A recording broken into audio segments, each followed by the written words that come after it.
மிகச்சிறந்த விற்பனையாளர்களின் பழக்க வழக்கங்கள், great habits of great sales person, பாகம் நம்பர் 9. அப்ஜெக்ஷன் அல்லது ரிஜெக்ஷன் ரெண்டுமே ஒன்றுக்கொன்று தொடர்புடையது. அந்த அப்ஜெக்ஷன் அல்லது ரிஜெக்ஷன், கஸ்டமர் வந்து வேண்டான்னு சொல்கிறாங்க அல்லது அப்ஜெக்ஷன் நிறைய கேள்வி கேட்குறாங்க, ரெண்டுமே ஒன்று தொடர்புடையது, ரெண்டுமே நல்லது தான். நாம் என்ன நினைக்கிறோம்னா ரெண்டையுமே பார்த்துட்டு அப்படியே நம்முடைய நடுக்கம் பயங்கரமாகிடுது. அதெல்லாம் ஒன்றுமே இல்லை. சேல்ஸ் ப்ராசஸில் ரெண்டுமே முக்கியமானது. கஸ்டமர் வந்து அப்ஜெக்ட் பண்ணுறாரு, வேண்டாங்க உங்கள் பொருள் வேண்டாங்கிறாரு. ஏன் அப்படி மாறுறாங்க? ஏன் அவங்க வந்து மறுக்கிறார்கள்? நம்மளுடைய பொருளை வாங்குவதற்கோ நம்மளுடைய சர்வீஸை வாங்குவதற்கோ ஏன் கஸ்டமர் தயங்குகிறார்கள்?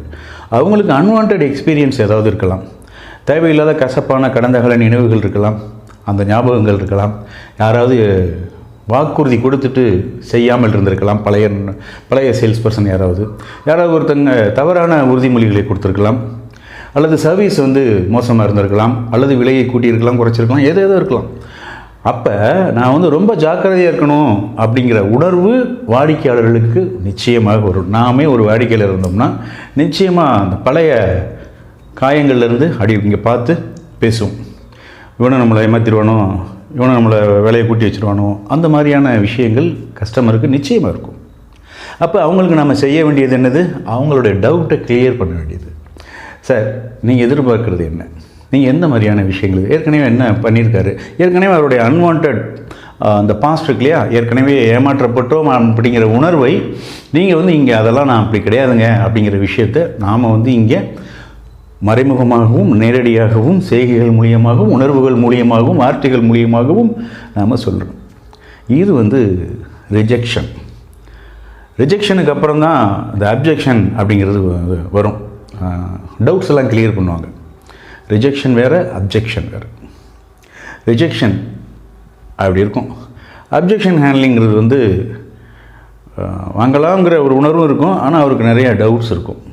அதை பற்றியும் நம்ம அடுத்தடுத்த இதில் பார்க்கலாம். நீங்கள் உங்களுடைய வாடிக்கையாளர்கள் எத்தனை பேரை இவங்க வந்து நம்மளை வந்து நிராகரிச்சிருவாங்க, இவங்க வந்து நம்மளை வந்து வாங்க மாட்டாங்க அப்படிங்கிற உணர்வை எல்லாம் நீங்கள் எப்போ அவங்களுடைய உணர்வுலேருந்து நீங்கள் எப்படி ஃபீல் பண்ணீங்க? அந்த ஃபீல் பண்ணப்போ அதுக்கு நீங்கள் என்னென்னலாம் செஞ்சீங்க அப்படிங்கிறது உங்களுடைய எக்ஸ்பீரியன்ஸாகவே இங்கே நீங்கள் ஷேர் பண்ணலாம் கமெண்ட்ஸில். Wish you all the best. மனங்கள் மலரட்டும். சேல்ஸில் உங்களுடைய விற்பனை மிகப்பெரிதாக சாதனையாகட்டும். நீங்கள் நிறைய வாடிக்கையாளர்களுக்கு சந்தோஷத்தையும் மகிழ்ச்சியும் புன்னகையும் ஆரோக்கியத்தையும் கொடுத்து கொண்டே இருங்கள். நன்றி நன்றி நன்றி. மகிழ்ச்சி நண்பர்களே. மீண்டும் பார்ட் நம்பர் 10 சந்திப்போம். எப்பயுமே ரிஜெக்ஷனுங்கிறது ரொம்ப முக்கியம், அப்ஜெக்ஷனுங்கிறது ரொம்ப ரொம்ப முக்கியம். ரெண்டுமே தான் அடுத்த ஸ்டெப்புக்கு நம்மளை நோக்கி நகர செய்து அங்கே நம்ம எப்படி ப்ராசஸ் பண்ணுறோம், நம்மளுடைய தாட் ப்ராசஸில் எப்படி பண்ணுறோம், கஸ்டமருடைய தாட் ப்ராசஸில் நம்ம எப்படி உள்ள நுழைக்கிறோம் அப்படிங்கிறது தான் முக்கியமான விஷயம். கஸ்டமர்களை புரிந்து கொண்டாலே போதும், கஸ்டமரை புரிய வைத்தாலும் போதும். இந்த ரிஜெக்ஷன்லாம் சும்மா சுஜிபி. நன்றி, மகிழ்ச்சி. மனங்கள் மலரட்டும். உங்கள் நண்பன் Chinnaraja, the coach from Alpha NLP. Bye bye, see you all.